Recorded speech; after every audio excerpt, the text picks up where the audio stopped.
नरेंद्र मोदी जी।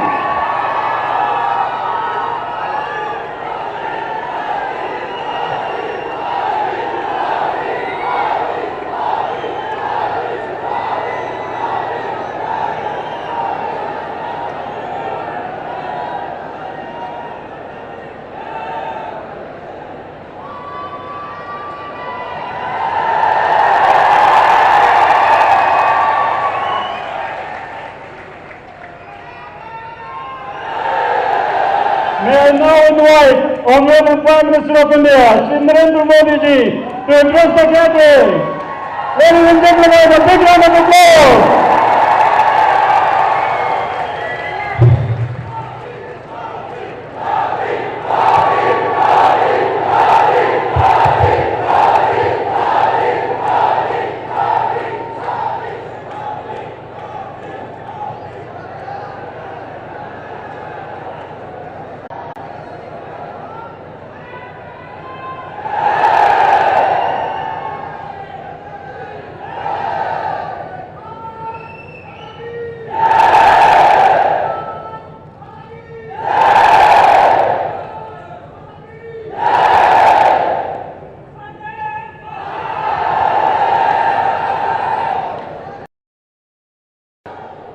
नमस्ते।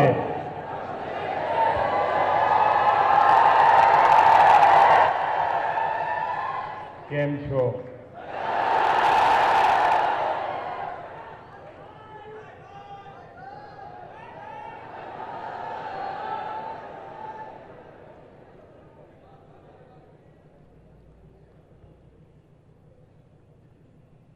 सेशल्स के फाउंडर राष्ट्रपति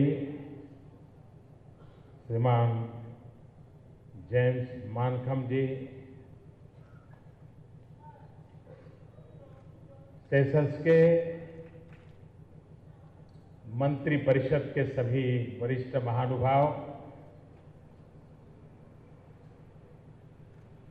आदरणीय चीफ जस्टिस श्रीमान करुणाकरन जी,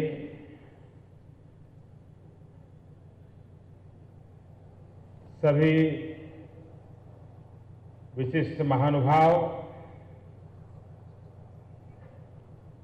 और विशाल संख्या में आए हुए प्यारे भाई और बहनों,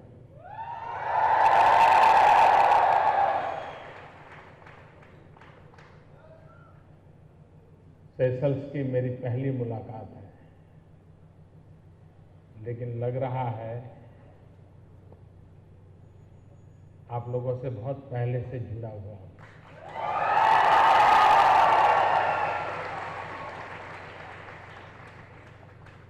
कल मैं रात देर से आया,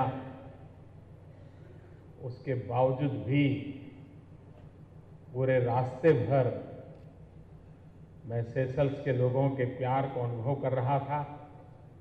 जिस प्रकार का स्वागत सम्मान किया, इसके लिए मैं यहां की सरकार का, यहां के नागरिकों का और आप सबका हृदय से बहुत बहुत धन्यवाद करता हूं।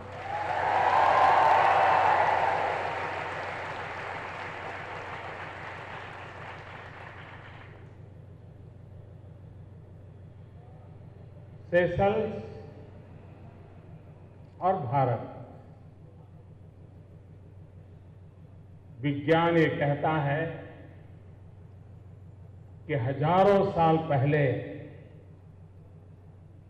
हम एक ही धरती थे, लेकिन जब प्रलय होता है तो सब बिखर जाता है। ये धरती और भारत की धरती, इसके बीच हजारों साल पहले हजारों मील का फासला हो गया। प्रकृति ने धरती को अलग किया, लेकिन हमारे दिलों को जुदा नहीं किया।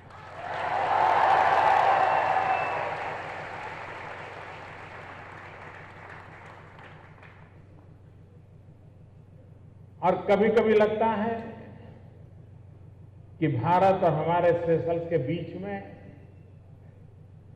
एक बहुत बड़ा समंदर है, लेकिन ये समंदर हमें बिछड़ने के लिए नहीं है, ये समंदर है जो हमें जोड़ता है।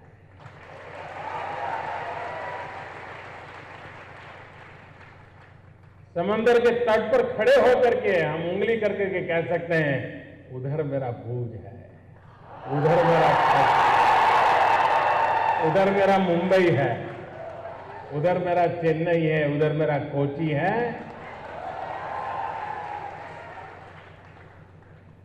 ये नजदीकी अपनापन और इस अर्थ में मैं समझता हूं कि हम लोगों का एक विशेष नाता है। आज भारत इस बात का गर्व करता है कि आप भारतवासी जहां भी गए, जिस अवस्था में गए,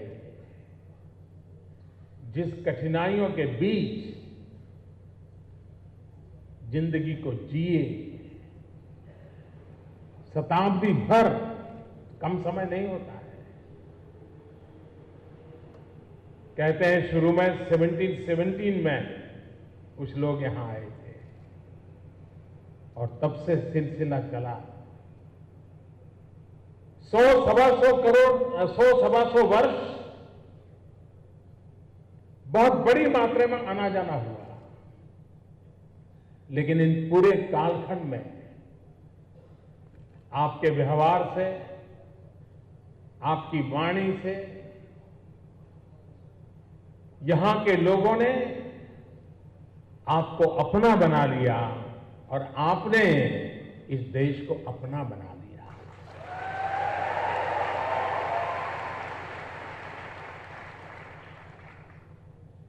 यही तो हमारी वो जो मूल सांस्कृतिक धरोहर है, वसुधैव कुटुंबकम, पूरा विश्व एक परिवार है। और जो इन संस्कारों से पले बढ़े हैं, जिनके लिए पृथ्वी ये माता है, उनके लिए अपनेपन के लिए भौगोलिक सीमाएं नहीं होती है। देश की सीमाएं उनकी भावनाओं को बांध करके नहीं रखती हैं। भावनाएं अफाट सागर की तरह फैली हुई होती हैं और आपके व्यवहार से वो देश गर्व अनुभव करता है कि आपने सारी दुनिया में आज भी कहीं पर भी जाओ दुनिया में, कांतिलाल जीवन शाह का नाम दोगे,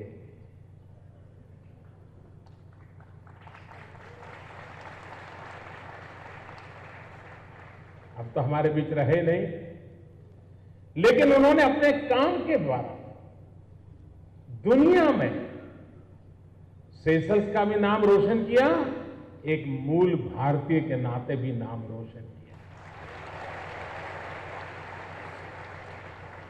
विश्व ने उनको सम्मानित किया, अनेक अवार्ड मिले उनको, और वो सिर्फ आर्थिक कारोबार के कारण नहीं। उन्होंने ज्यादातर चिंता की थी प्रकृति की रक्षा की। आज जिस क्लाइमेट चेंज को लेकर के दुनिया चिंतित है, कांतिलाल शाह अपने जवानी के समय से उन मुद्दों को लेकर के सेशल के अंदर लोगों को जागरूक करने का काम कर रहे थे, लोगों को जगा रहे थे, सामुद्रिक संपदा के लिए जगा रहे थे, संवेदनाएं पैदा कर रहे थे। एक भारतीय के नाते इस प्रकार का उनका जीवन, उस प्रकार का उनका काम हर हिंदुस्तानी को गर्व देता है, अभिमान देता है। और ऐसे तो यहां अनगिनत लोग हैं जिन्होंने अपनी बुद्धि, शक्ति, क्षमता, कल्पना शक्ति, सामर्थ्य, धन, इन सब के द्वारा सेशल्स के निर्माण में बहुत बड़ा योगदान दिया है।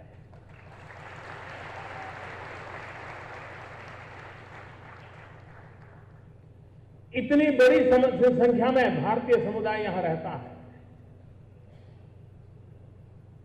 और हम गुजरात के लोग तो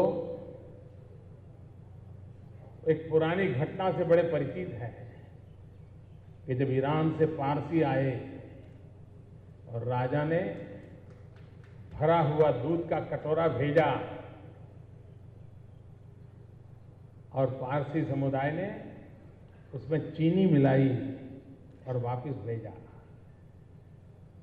कटोरा भरा हुआ था, लेकिन जब चीनी मिला करके भेजा तो दूध बाहर नहीं गया, अंदर ही रहा, पूरा भरा रहा, लेकिन दूध मीठा हो गया। और तब ये सिंबॉलिक संदेश था कि पारसी ने संदेश दिया कि भले हम ईरान से आए हैं, लेकिन हम हिंदुस्तान की धरती पर ऐसे घुल मिल जाएंगे जिसके कारण आपकी स्वीटनेस में बढ़ोतरी होगी। मैं समझता हूं उसी परंपरा भारतीय समुदाय के लोग यहां आके सेशल्स में उसी तरह घुल मिल गए हैं कि जिसने सेशल्स की स्वीटनेस को बढ़ाया है, उसकी रोशनी को उजागर किया है, उसको सामर्थ्य दिया है। और इस प्रकार से अपने व्यवहार से, अपने आचरण से, जब कोई मेरा भारतीय भाई दुनिया के किसी भी कोने में जाकर के उस समाज की भलाई के लिए जीता है, उस समाज की भलाई के लिए काम करता है, उस धरती के लिए अपना जीवन लगा देता है, तब भारत के नाते हम लोगों को बड़ा गर्व होता है। मैं और आज आपके बीच वो मेरे गर्व की अभिव्यक्ति आपके सामने कर रहा हूं, आनंद की अभिव्यक्ति कर रहा हूं, आपको अभिनंदन कर रहा हूं। और मुझे विश्वास है कि आने वाली हमारी पीढ़ियां भी इस संस्कारों को, इस परंपराओं को बनाए रखेंगे और विश्व में भारत का गौरव, भारत की पहचान बनाने में हमारी अहम भूमिका रहेगी। भाइयों बहनों, कुछ महीने पहले भारत में चुनाव हुआ और बहुत वर्षों के बाद, करीब करीब 30 वर्ष के बाद, भारत में पूर्ण बहुमत से चुनकर के लोगों ने एक सरकार बनाई।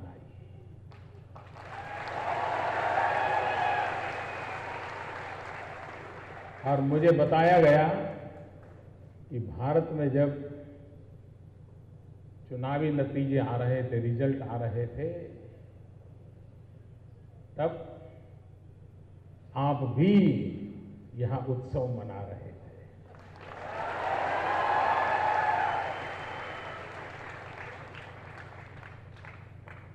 ये उत्सव इस बात से भी जुड़ा हुआ था कि आप भी सेशल्स की प्रगति तो चाहते ही चाहते हैं, उसके लिए प्रयास भी करते हैं, लेकिन आपके दिल में ये भी है कि भारत भी प्रगति करे, भारत भी नई ऊंचाइयों पर।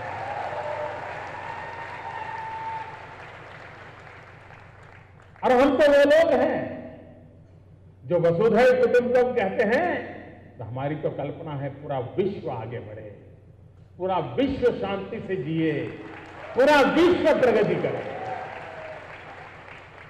यही तो हमारे सपने हैं, यही तो हमारे संस्कार है, यही हमारा संकल्प है कि हम जय जगत वाले लोग हैं, विश्व कल्याण वाले लोग हैं। और उस काम को करने के लिए भारत को भी अपनी जिम्मेवारी निभाने के लिए सज्ज होना पड़ेगा। अगर भारत गरीब रहा, भारत पिछड़ा रहा, भारत दुर्बल रहा, तो दुनिया की आशा आकांक्षाओं पूरी करने में भारत कोई भूमिका नहीं निभा सकता। तो विश्व कल्याण की भी अगर भूमिका निभानी है तो भारत का मजबूत होना जरूरी है, भारत का सामर्थ्यवान होना जरूरी है, भारत का सुख शांति से हरा भरा देश बनना जरूरी है। और इसलिए पिछले 9-10 महीने में कोशिश की गई है कि देश विकास की नई ऊंचाइयों को पार करे।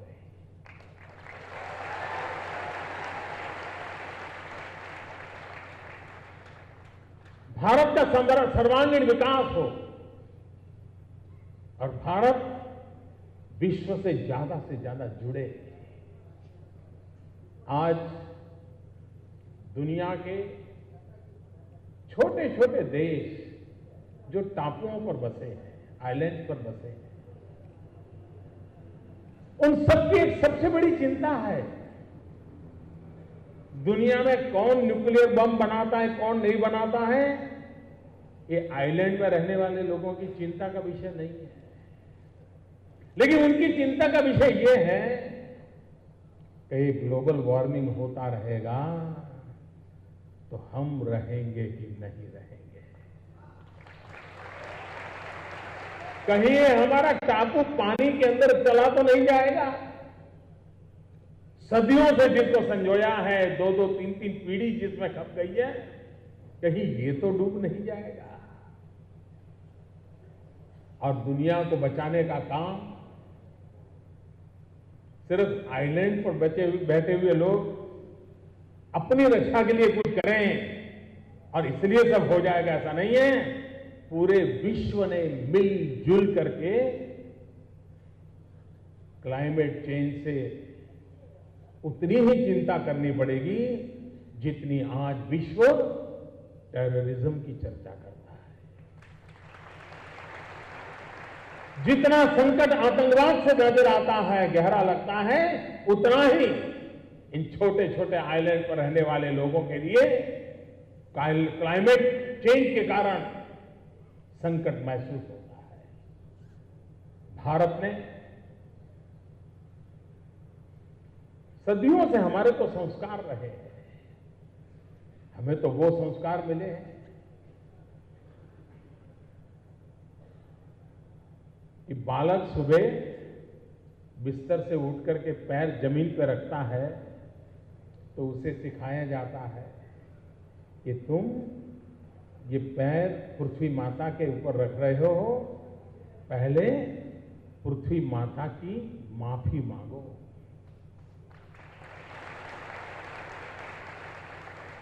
यानी हमें इस मां को पीड़ा देने का कोई हक नहीं है, ये हमारी संस्कृति और हमारे संस्कार में है।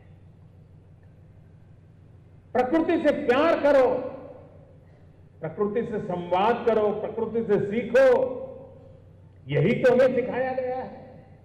पूरे ब्रह्मांड को एक परिवार के रूप में हमें माना गया है और इसलिए विश्व को इस संकट से बचाने का काम भी हम जिस परंपरा से बने पले हैं, जिस संस्कारों से हम आगे बढ़े हैं, जिस संस्कृति को हमें विरासत में पाया है, अगर हम उसे जीना सीख लें, लोगों को जीने का रास्ता दिखा दें और जगत उसे जीने की आदत बना ले, तो हो सकता है इतने बड़े संकट से बाहर निकलने के लिए पूरी मानव जात सरलता से एक रास्ते पर चल सकती है और आगे बढ़ सकती है।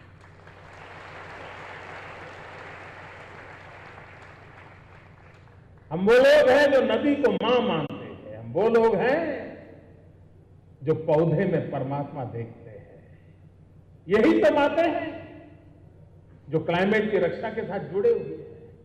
लेकिन इन परंपराओं के साथ साथ आधुनिक चीजों पर भी बल देना पड़ता है। हमें विकास की उस राह को अपनाना होगा जो सदियों के बाद भी मानव जात के कल्याण में रुकावट पैदा न करे। हम सबको परमात्मा ने हमारे लिए जो दिया है उसका तो उपभोग करने का अधिकार है, लेकिन हम लोगों को हमारे संतानों के लिए जो दिया गया है उसका उपभोग करने का अधिकार नहीं है। ऐसा कोई माँ बाप होते हैं क्या? दुनिया में ऐसे कोई माँ बाप होते हैं क्या जो अपने बच्चों का भी खा जाए? कोई माँ बाप नहीं होते हैं। और इसलिए आज से 100 साल बाद आपके बच्चे होंगे, बच्चों के बच्चे होंगे, बच्चों के बच्चे होंगे, उनको पानी मिलेगा कि नहीं मिलेगा? उनको शुद्ध हवा मिलेगी कि नहीं मिलेगी? उनको रहने के लिए अच्छी पृथ्वी मिलेगी कि नहीं मिलेगी? हमें उनको वो विरासत में देकर के जाना है, तो हमें आज अपनी जिंदगी को बदलना पड़ेगा। और इसलिए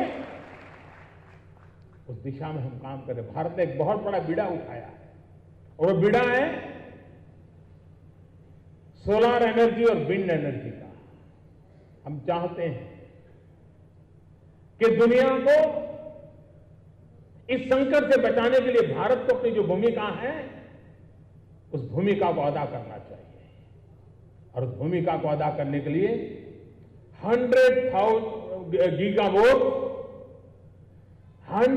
गीगावोट सोलर एनर्जी का संकल्प हमने लिया है। 2022 में जब भारत की आजादी के 75 साल होंगे, जब भारत अपनी आजादी का अमृत महोत्सव मनाएगा, हम दुनिया को एक सौगात देना चाहते हैं, ताकि विश्व को ग्लोबल वार्मिंग से बचाने में भारत भी अपनी अहम भूमिका निभाए। हम 60 गीगावोट विंड एनर्जी की ओर जा रहे हैं। ये टारगेट बहुत बड़े हैं, छोटे नहीं हैं, लेकिन इन संकल्पों को हम इसलिए लेकर के चले हैं क्योंकि हमारी प्रेरणा सिर्फ हिंदुस्तान में किसी के घर में दिया जले वो नहीं है। हमारी प्रेरणा इन छोटे छोटे टापुओं पर जो लोग जीते हैं, रह रहे हैं, छोटे छोटे देशों के रूप में, उनके जीवन की रक्षा करना, ये हमारी प्रेरणा है, ये हमारा संकल्प है। और इसलिए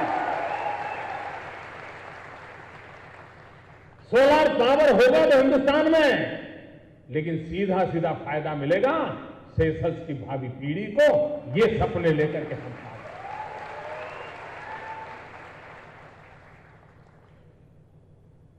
भारत ने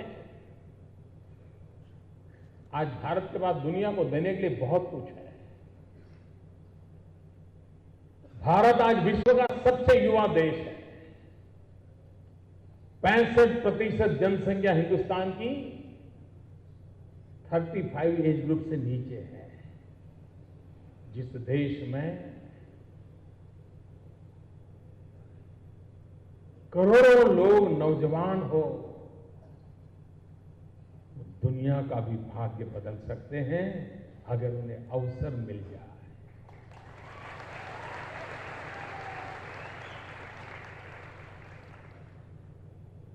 इस नई सरकार की कोशिश ये है कि हम नौजवानों को अधिकतम अवसर कैसे दें, ज्यादा से ज्यादा अवसर उनको विकास के लिए कैसे मिले, उस दिशा में हमारा प्रयास है। और इसलिए मेक इन इंडिया ये हमने अभियान चलाया है। मैं दुनिया को निमंत्रण देकर दे रहा हूं, आइए, आप जो कुछ भी बना रहे हैं मेरे देश में आकर के बनाइए। और मैं विश्वास दिलाता हूं, आप जो बनाते हैं उससे कम खर्चे में बनेगा, जल्दी बनेगा, अच्छा बनेगा।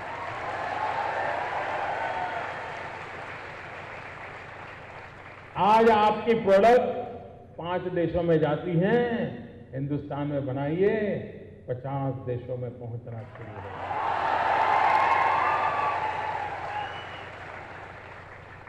आज आपकी बैलेंस शीट में 5-10 जीरो होंगे, देखते ही देखते आपकी बैलेंस शीट में और 5-10 जीरो जुड़ जाएंगे। ये ताकत है। और इसलिए और मैं देख रहा हूं कि दुनिया ने आकर्षण पैदा हुआ है। भारत की रेलवे बड़ी चर्चा है, इतनी बड़ी विशाल रेल, यानी हिंदुस्तान में अगर 24 घंटे में रेलवे में कितने पैसेंजर ट्रैवल करते हैं, इसका अगर मैं हिसाब लगाऊं तो शायद 100 Seychelles at a time Hindustan में रेलवे के डिब्बे में होते हैं।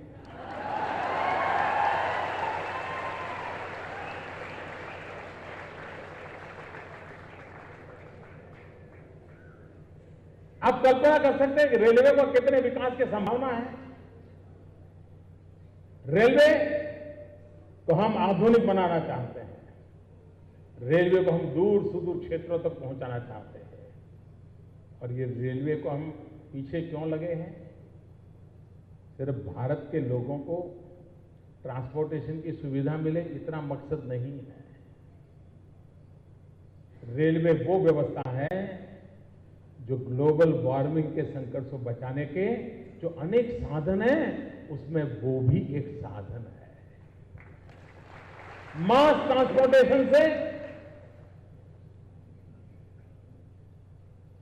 एमिशन कम होता है, और जब एमिशन कम होता है तो ग्लोबल वार्मिंग में कमी आती है, और ग्लोबल वार्मिंग में कमी आती है तो क्लाइमेट चेंज की चिंता टलती है, और क्लाइमेट चेंज की चिंता टलती है मतलब सेशल्स को जीने की गारंटी पैदा होती है।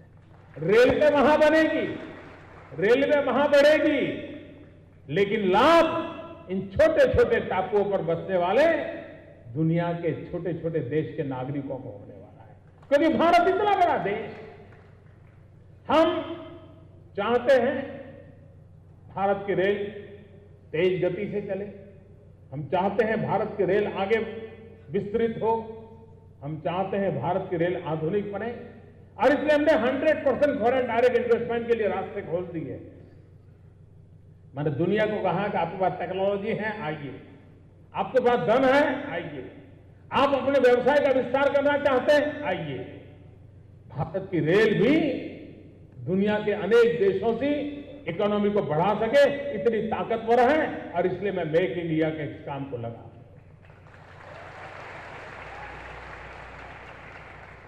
सेशल्स जैसे छोटे छोटे देश, क्या उनकी रक्षा नहीं होनी चाहिए? क्या छोटे छोटे देशों से पायरेसी के कारण जो समस्याएं होती हैं, उनके सारे सामुद्रिक व्यापार संकट में पड़ जाते हैं। क्या इस सामुद्रिक सुरक्षा की चिंता होनी चाहिए कि नहीं होनी चाहिए? क्या भारत का दायित्व नहीं है कि इंडियन ओशन में सुरक्षा की गारंटी में भारत भी अपना हाथ बटाए, पूरी ताकत से बटाए, ताकि सेशल्स जैसे नागरिकों को विश्व व्यापार में आगे बढ़ना है तो पायरेसी जैसे संकटों से इस समुद्री तट को बचाया जा सके। अगर वो बचाना है तो भारत ने डिफेंस के सेक्टर में आगे बढ़ना पड़ेगा, और आगे बढ़ने के लिए हमने भारत में मेक इन इंडिया में डिफेंस सेक्टर में मैन्युफैक्चरिंग को बल दिया है। इंडिजीनियस व्यवस्था विकसित करना चाहते हैं। अब यहां एक आज रडार का मैंने लोकार्पण किया। इस रडार के लोकार्पण के कारण सेशल्स के सामुद्रिक सुरक्षा के एक नई ताकत मिलती है, एक नई दृष्टि मिलती है, नई आंख मिलती है। वो देख सकते हैं 150 किलोमीटर की रेंज में कहीं कुछ हलचल गड़बड़ तो नहीं हो रही है। ये काम भारत कैसे कर पाया? क्योंकि भारत में इंडिजीनियस मैन्युफैक्चरिंग की संभावना पैदा हुई। हम आगे चलकर डिफेंस के सेक्टर में और चीजों को बढ़ाना चाहते हैं ताकि उसका लाभ मिले। लाभ किसको मिलेगा? आप जैसे हमारे मित्र देशों को मिलेगा, पड़ोसी देशों को मिलेगा, इस इंडियन ओशन की सिक्योरिटी को मिलेगा। और इसलिए हमारे हर कदम, भारत की धरती पर होने वाले हर कदम वैश्विक कल्याण की हमारी जो संकल्पना है उसके अनुरूप और अनुकूल बनाने की हमारी कोशिश है, और उसका लाभ आपको मिलने वाला है। हम स्किल डेवलपमेंट में बल दे रहे हैं। आज पूरे विश्व के बहुत बड़े बड़े देश, बड़ी बड़ी इकोनॉमी, वो एक संकट से जूझ रही है, और जिसका उपाय उनके पैसों में संभव नहीं है, जिसका उपाय उनकी टेक्नोलॉजी से संभव नहीं है, और वो है मैन पावर। हर किसी को वर्कफोर्स चाहिए। दुनिया की फास्टेस्ट इकोनॉमी को भी टैलेंटेड वर्कफोर्स की जरूरत है। आने वाले 20 साल में पूरी दुनिया को सबसे ज्यादा वर्कफोर्स देने की किसी की ताकत है तो हिंदुस्तान की है, क्योंकि युवा देश है। उसके हाथ में हुनर हो, स्किल हो। दुनिया को जिस प्रकार के मानव बल की आवश्यकता है उस प्रकार का मानव बल तैयार हो, उस दिशा में हमारा प्रयत्न है। स्किल डेवलपमेंट को हमने एक मिशन रूप में लिया है और हम स्किल डेवलपमेंट के द्वारा ऐसे नौजवान तैयार करना चाहते हैं जो स्वयं अच्छे एंटरप्रेन्योर बन सके। जो एंटरप्रेन्योर नहीं बन सकते हैं वो स्वयं स्किल मैन पावर के रूप में जॉब प्राप्त कर सके। कुछ जॉब सीकर हैं, उनको अच्छी जॉब मिल सके, कुछ जॉब क्रिएटर बन सके। एक प्रकार से विश्व की आवश्यकताओं की पूर्ति में जो चीजें काम आ सकती हैं उन चीजों को बल दे करके और भारत की विकास यात्रा को आगे बढ़ाने में कोशिश कर रहे हैं। आज हमने कई महत्वपूर्ण निर्णय किए। राष्ट्रपति जी मिशेल के साथ आज मेरी विस्तार से बातें हुई और भारत और सेशेल्स मिलकर के हम कितनी ताकत से आगे बढ़ सकते हैं। हमने एक महत्वपूर्ण निर्णय किया है। आप सबको बहुत खुशी होगी सुन करके। सुनाओ।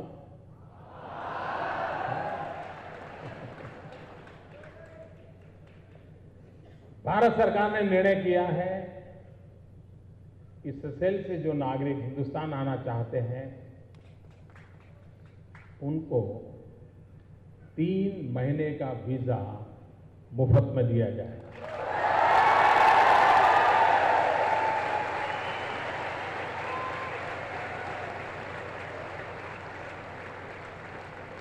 उतना ही नहीं, अब आपको यहां जाकर के दफ्तर में कतार लगा करके खड़े नहीं रहना पड़ेगा, एम्बेसी के चक्कर नहीं काटने पड़ेंगे।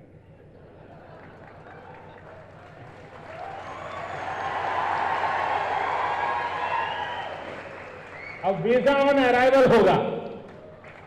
आप एयरपोर्ट में आए, थप्पा लग गया, आ जाओ।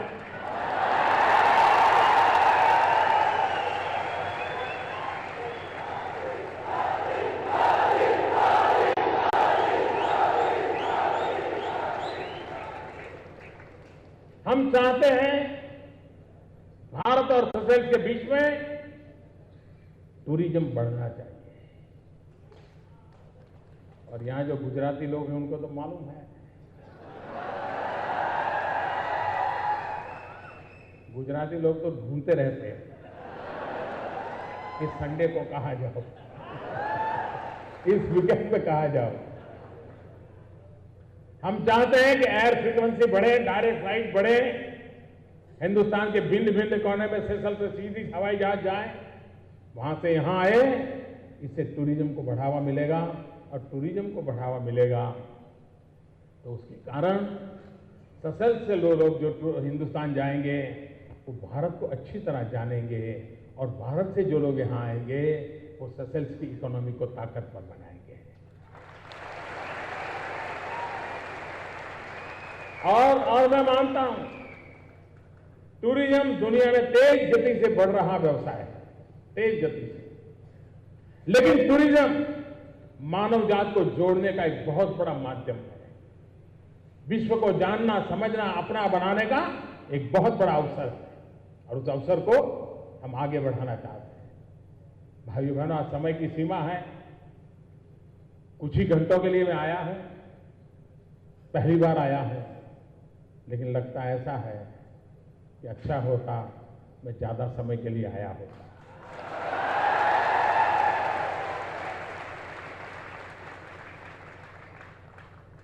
अब आप लोगों ने इतना प्यार दिया है तो फिर तो आना ही पड़ेगा। ज्यादा समय लेकर के आना पड़ेगा। आप सबके बीच रहना होगा, इस सुंदर देश को देखना होगा।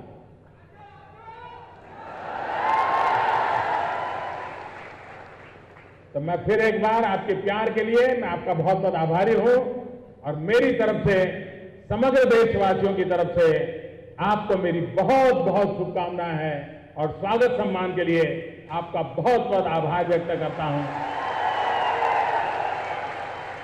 आवजो। नमस्ते। Thank you, Your Excellency, for sharing your